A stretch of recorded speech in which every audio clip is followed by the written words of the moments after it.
Okay, who's next? That's the question that most Milan fans had following the arrival of Ardon Jashari.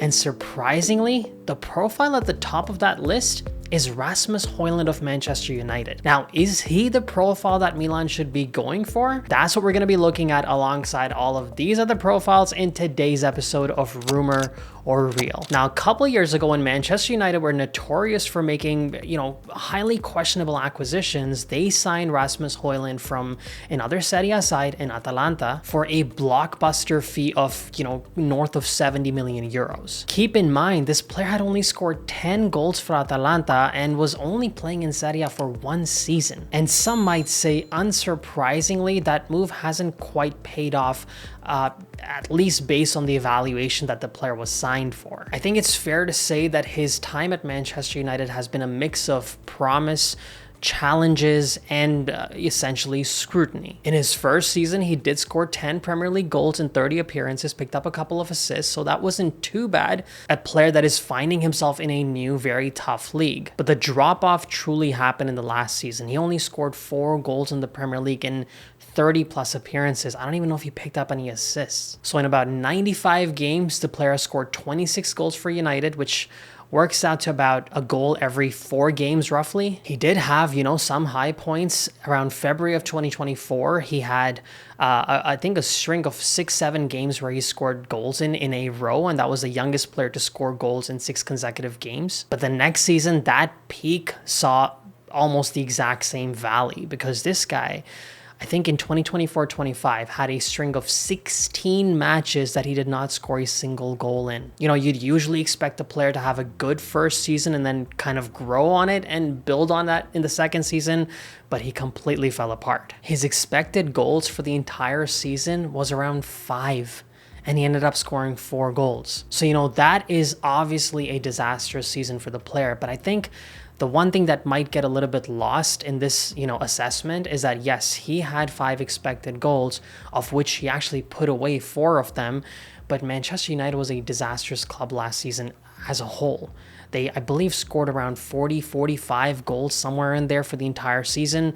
They finished in 15th place. So if you're a club, if your teammates, are not creating enough opportunities for you, it's difficult for you to even have a very high XG. During his time with Atalanta in Serie A, he had an XG of about 10 and he scored 9 goals. During his time, first season with Manchester United, he had an XG of about 9.5. He scored 10 goals. And last season, an XG of about 5, he scored 4 goals. So at the end of the day, the guy, when he's actually getting an opportunity to score goals, he is scoring them. But if the team around him is such a nightmare, you can't fully put the low goal tally on the player himself, especially when that player is 22 years old, clearly very young and trying to build himself into a new league with constant chopping and changing of coaches. So, I know a lot of fans would look at the fact that he only scored 4 goals last season, but we also have to look at the full context around why that goal scoring was so low. At this point in time for Milan, the latest reports are suggesting that the Rossoneri are considering a paid loan with an option to buy the player out. I've heard all sorts of numbers. I think Luca Bianchin said a 4 million euro loan plus a 40 million buy option. Antonio Vitiello said a paid loan with a 30 to 35 million buy option. So the numbers, to be quite honest, are a bit all over the place, but it has been reported by Antonio Vitiello and other journalists that Manchester United are open to the idea of a paid loan with an option to buy the player out. Matteo Moretto came out and said that the loan is probably going to be somewhere around 5 to 6 million euros with a buyout of about 35 to 40 million euros. Naturally, a lot of this stems from the fact that Manchester United are on the verge of signing Šeško from Leipzig, and for that reason, the players, Højlund's going to see a lot less play time. But what I actually really admire about the player, at least what we're reading in reports out there in the media, is that the players actually come out and said that that's okay. Even if they're signing him, I'm ready to stay here. I want to fight for my place. I'm okay with competition. And a lot of the times you're going to see, a new big name striker profile come in, and a young guy might say, I want to get away and I want to find, a club where I'm going to get consistent play time. But for him to step up and say, I'm fine with the competition. I respect that. I like that attitude. The only issue for me is that for the entire summer transfer window, what we've heard is that we already have Santiago Jimenez. The coach wants to sign somebody, Allegri wants to sign somebody who's going to guarantee 15 to 20 goals. And that profile, naturally, Milan has been consistently linked with, has been Dusan Vlahovic. This is a player in Rasmus Højlund, in spite of the good attitude. This is the guy who scored in double digits in any season in his career only once. And that was 10 goals for United last season. So when you're seeking a profile that's going to give you guaranteed 15 to 20 goals, you are bringing in a profile that has only scored 10 goals once in his entire life. Now, naturally, could he be in a better environment, in a different environment, playing around maybe slightly better players who will facilitate those goal scoring opportunities for him and come back to a familiar league that he's played in Serie A that he did make a decent mark in? Sure, that could happen and maybe it would hit, but my only concern my main concern was that he has never really scored that many goals. And the one thing that, Gazzetta dello Sport came out and said was that Milan would actually consider signing both Højlund on loan and Vlahovic as a straight out buy, and then they would send Santi Gimenez on loan away. I'll be honest, that's a formula that makes almost no sense to me. You just signed the player for 35 million euros 6-7 months ago. Now you're already going to send him on loan on 2 maybe options. I'm not really buying that storyline, but in general, Højlund to Milan, seeing the kind of journalists that are talking about this and confirming these reports, I think this is very much real. Do I think he's actually going to come to the club? We're going to have to wait to see, but these are real links. These are not nefarious rumors that are being spread around in the market. This actually has a potential of happening. Which brings us to the profile of Dusan Vlahovic. It's tough for me to constantly keep repeating the same things, but I've talked about this player for about a month and a half, and some things we are going to have to freshen up on. A player that has played under Max Allegri in the past, had his best season arguably under Max Allegri, wants to come, and join him. He's into his final year of his contract, gets paid too much money, and that still continues to be the main roadblock, as talked about by Matteo Miretto himself, that is still Milan's reportedly #1 profile. But his high wages of 12 million euros can never be matched by Milan, or at least not anytime in the recent future. And even his price tag of about 25 million plus a big salary, it just seems a little bit unlikely to me. What I do think could happen, what I actually do think is going to very likely happen, is that this is a player that Milan is going to pursue during the end phase of the transfer window. Right now, there's still enough time. I think at the end, Juventus might be a little bit more desperate, because as soon as January rolls around, this player can, sign for any other club, and Juventus gets nothing out of it. So essentially, Juve has less than a month to figure out the future of this player, and keep in mind, they're actively paying the player's salary. They paid a salary for July, for August, and they at 12 million euros, when you've already brought in Jonathan David, you probably don't want to keep paying that salary. And I think that's when Milan's going to strike on this deal. So maybe they might get Rasmus Højlund because they have a backup option. They get a 5-6 million euro loan and they can figure it out in the future if they want to keep him or not. And then at the end of the market, they would get Dusan Vlahovic. But that potential loan out of Santi Gimenez, I think that's highly unlikely. Do I think Vlahovic comes to Milan? I think it's possible. I think the Højlund links are much more real. They're very, very active and alive. I think the Vlahovic ones are a little bit more dormant right now, but as soon as the market's about to end, that volcano could definitely erupt. Which brings us to the profile of Malick Thiaw. Now, Thiaw is the player, who did have a pretty good preseason, but before the preseason started, there were concrete links of him joining Como. It was being said that Milan had agreed a deal with Como, and it was the player who actually rejected it and declined and said, hey, you know what, I don't want to play for that team. The amount that was reportedly agreed between Milan and Como was around 25 million euros. But now what is being said is that Newcastle, a club that was interested in Thiaw last season as well, last summer transfer window, I made a video about this, and they're back for him again. And this time around, they've reportedly made an offer for 30 million euros for Thiaw, but Milan has seen his value, or maybe let's just say Allegri saw his value during the preseason, and he really did appreciate the player.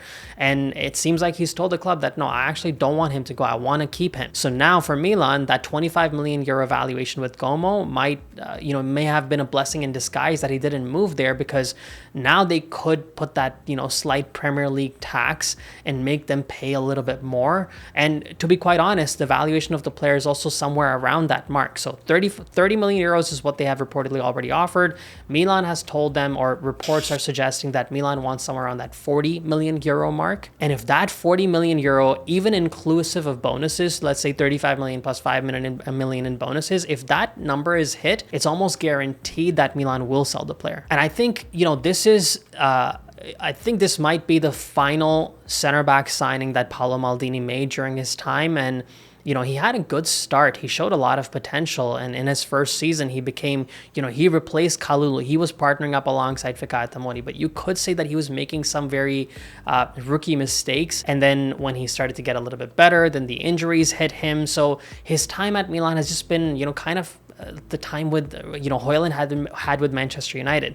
A lot of potential, but also a lot of injury issues and scrutiny. And I do get the sense that for a player like this, it might just be better for him to cut ties and move on, because he's still not guaranteed playtime consistently next season. And that's why I think it is better maybe for everybody involved that Thiaw moves on, because from a Milan perspective, it might be the best outcome, because then they can actually go after their main center back profile. And that is Giovanni Leoni. So the potential sale of Malick Thiaw, if the price is met by Newcastle, this is very much real. And I think anything around 40 million euros, maybe even similar to that Jashari deal of around 37 million euros, I think Milan's gonna allow that sale. Which brings us to Giovanni Leoni. This is a player that a lot of you guys have talked about. I haven't made a video about him till now. I just wanted to see something a little bit more concrete, but the potential sale of Thiaw makes this very much concrete for me. In the past, Max Allegri has called him a potential superstar for the Azzurri, and a lot of different clubs have been linked with this player, but I think what threw everybody off was the evaluation of Parma. A lot of clubs thought that maybe 20-25 million euros a deal can be done, but Parma's evaluation reportedly for the player is around 40 million euros. Some have defined him as a true marker like Chiellini, and Chiellini is a player that Allegri coached, and that's why he looks at that profile of Leoni and he says, you know what, that's the player that I want. And that's been reported that Allegri has explicitly asked Milan if they want to sign a center back, it should be that player. And if you think back on the comments that Iglitare made maybe about a month ago when he was talking about the market in general, he did explicitly say that we will sign a center back only if we sell a center back. And so hitting that, almost 40 million euro mark for Thiaw becomes consequential, because that will fund essentially the entire purchase of Leoni. He has even been recruited by his former coach, during his time at Parma, and Christian Kivu, who's now the coach of Inter. He wanted to bring him to Inter, but that evaluation of 40 million is what's been the sticking point for almost all Serie A clubs. But again, that sale of Malick Thiaw will facilitate this purchase from Milan. So in my opinion, if Thiaw gets sold, this becomes real. Again, this is real with an asterisk. Only if Thiaw gets sold, I think Giovanni Leoni becomes almost a certainty, I would say. So the next player that I was supposed to talk about was Yunus Musah, but the power in my house went out. It's pouring, so I can't even sit in my backyard. So I have to sit here and record this. Now, when it comes to Musah, some fans are upset about the fact that Milan didn't sell him to Napoli when they got that offer around 25 million euros. But I think the part that they're missing was that at that point in time, there was an expectation that maybe Napoli was going to sell or let go of Anguissa. And that was a player that Musah was supposed to replace. But because that player ended up staying, it wasn't just that Milan rejected that offer. It's also that I think Napoli didn't feel the need to sign Yunus anymore. At this point in time, things have maybe evolved a little bit. Just like Malick Thiaw, Max Allegri does not want to sell Musah either. He thinks that's a utility player that he can use. However, things have kind of changed at Napoli a little bit as well. With the sale of Raspadori to Atletico Madrid, there's now some, there news that is brewing that they might try to replace, well, not replace directly, but they might try to sell Musah to fill in some of that void left by Raspadori. Although he doesn't play the same role as Raspadori, he's not scored a single goal for Milan ever. So that definitely wouldn't be a direct replacement, but it is being said that after that sale, which is around that 26 million euro mark that Atletico Madrid is paying Napoli, they might reinvest those funds and actually bring Musah in. Now, do I think that happens? To be quite honest, guys, with the signing of Ricci, Modric, Jashari, that's a lot of midfielders that Milan has got. They already have Ruben Loftus-Cheek. I don't know if Musah wants to get lost in the crowd. And you could say within the hierarchy of those players, obviously the three new signings are untouchable. But, with Bondo, RLC, and Musah, I think Bondo and Musah are are likely to leave. There have been some reports that Allegri really wants to hold on to Ruben Loftus-Cheek. So do I think a Musah sale can happen? Yeah, I think it is very much possible, and it might actually work out for him very well too. I think it's better for him to be playing under a manager who actually wants him in Antonio Conte than being in a system where he's going to be, you know, the fourth or fifth option. There you have it, Milanisti. Those are some of the profiles that I wanted to take a look at today. If you guys haven't already, check out the tactical breakdown of, how Milan plans on using Ardon Jashari in their midfield. And I really want to know what you guys think about this Højlund move. Do you think of the three profiles, Santi Jimenez, Dusan Vlahovic, and Rasmus Højlund? Tell me in the comments section which of the two players you would hold on to of these three profiles. Make sure you subscribe to the channel, follow me on Instagram, TikTok, Twitter at FootballKush. And as always from my side, Forza Milan, grazie mille, ciao tutti. It's his style of play and the scandals. Oh, the scandals, including a bizarre locker room incident where a player essentially drugged his own teammates. And we'll look at how lowering Serie A from 20 teams to 18 teams might be the